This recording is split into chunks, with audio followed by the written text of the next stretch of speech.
Halo, berjumpa lagi dengan Media Eduka. Dalam video kali ini, kita akan membahas tentang soal dan pembahasan tes wawasan kebangsaan. Contoh soal nomor 1. Hormat menghormati serta bekerja sama antar pemeluk agama dan penganut kepercayaan yang berbeda, sehingga terbina kerukunan dalam kehidupan manusia, merupakan pengamalan sila.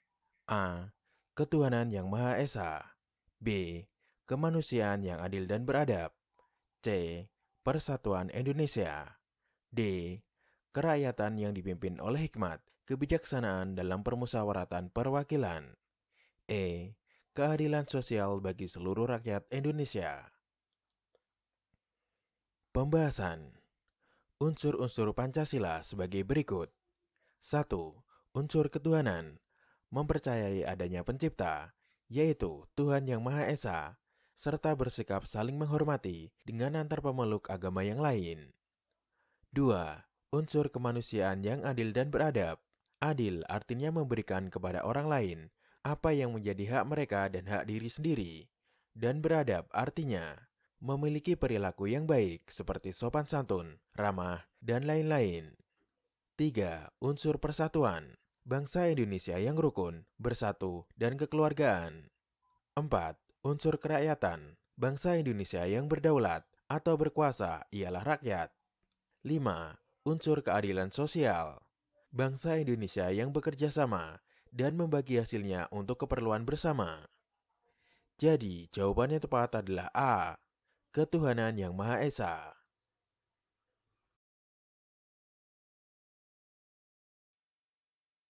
Contoh soal nomor 2.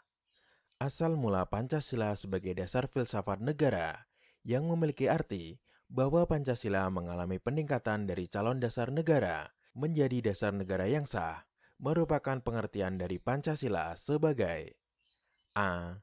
Kausa materialis. B. Kausa materialistis. C. Kausa formalis. D. Kausa finalis. E. Kausa efisien. Pembahasan. Asal mula Pancasila menurut Profesor Notonegoro sebagai berikut.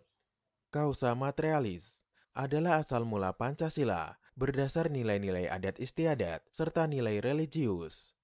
Kausa efisien adalah asal mula yang menjadikan Pancasila dari calon dasar negara menjadi dasar negara yang sah. Kausa formalis adalah asal mula yang merujuk kepada bagaimana proses Pancasila itu dirumuskan menjadi Pancasila yang terkandung dalam Undang-Undang Dasar 1945, artinya pidato Soekarno sebagai kausa formalis. Kausa finalis adalah asal mula yang berasal dari perumusan dan pembahasan Pancasila oleh para pendiri negara di dalam persidangan. Jadi, jawaban yang tepat adalah E. Kausa efisien.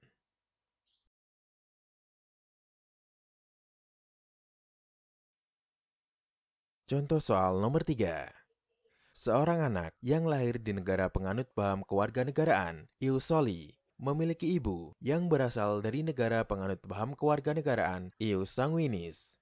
Maka, status kewarganegaraan anak tersebut adalah A.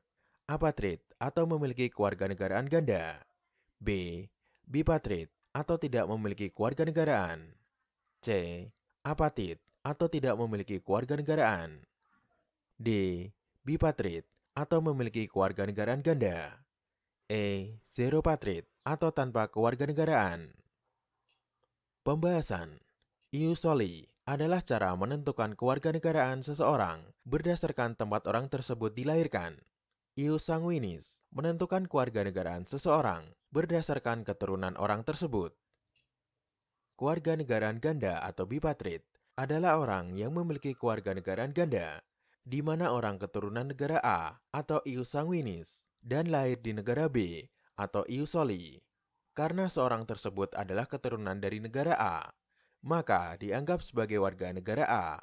Namun, orang tersebut juga dianggap warga negara B karena dilahirkan di negara B.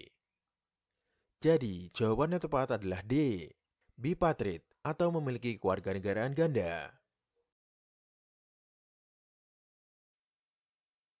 Contoh soal nomor 4. Salah satu peristiwa penting yang terjadi pada tahun 1999 di Indonesia adalah A. Lepasnya Timor Timur dari Indonesia menjadi negara merdeka. B. Indonesia kembali menjadi anggota PBB. C. Tewasnya mahasiswa Trisakti pada kerusuhan. D.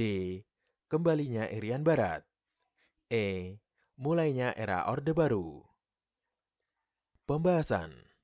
Referendum kemerdekaan dari Timor Timur disponsori oleh Persatuan Bangsa-Bangsa atau PBB yang diminta secara khusus oleh Presiden B.J. Habibie kepada Sekjen PBB, Kofi Annan. Permintaan ini sendiri disampaikan 27 Januari tahun 1999. Referendum kemudian baru diadakan pada 30 Agustus 1999. Untuk opsi lain, Indonesia kembali menjadi anggota PBB pada tanggal 28 September 1966. Tewasnya mahasiswa Trisakti pada kerusuhan pada tanggal 12 Mei 1998. Kembalinya Irian Barat pada Perjanjian New York tahun 1962. Mulainya era Orde Baru pada Super Semar tahun 1966. Jadi, jawaban yang tepat adalah A. Lepasnya Timor Timur dari Indonesia menjadi negara merdeka.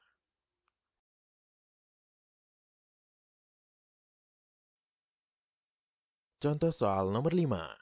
Sebelum secara resmi disahkan pada tahun 1945 sebagai dasar filsafat negara, unsur-unsur Pancasila telah dimiliki dan telah melekat pada bangsa Indonesia sebagai asas dalam adat istiadat, kebudayaan, dan religius yang terangkum pada A. Molimo, B. Sutasoma, C. Tripitaka, D. Gotong royong, E. Undang-undang. Pembahasan. Molimo adalah filosofi prinsip kehidupan yang diajarkan oleh salah satu anggota terkemuka Wali Songo, Sunan Ampel. Secara harfiah, Molimo berarti tidak mau melakukan 5 hal. 5 hal tersebut adalah yang berkaitan dengan perilaku maksiat yang berkembang di masyarakat pada masa Sunan Ampel. Yang pertama, Mohmadat secara literal berarti tidak ingin mabuk.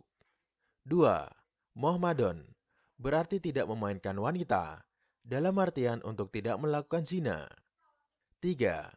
Mohmain berarti tidak bermain. Bermain yang dimaksud adalah bermain judi. 4. Mohminum berarti tidak meminum, diartikan sebagai minuman yang memabukkan. 5. Mohmaling berarti tidak mencuri. Jadi, jawaban yang tepat adalah A.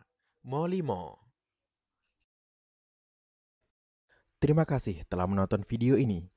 Semoga bermanfaat untuk kita semua. Jangan lupa untuk like, share, dan subscribe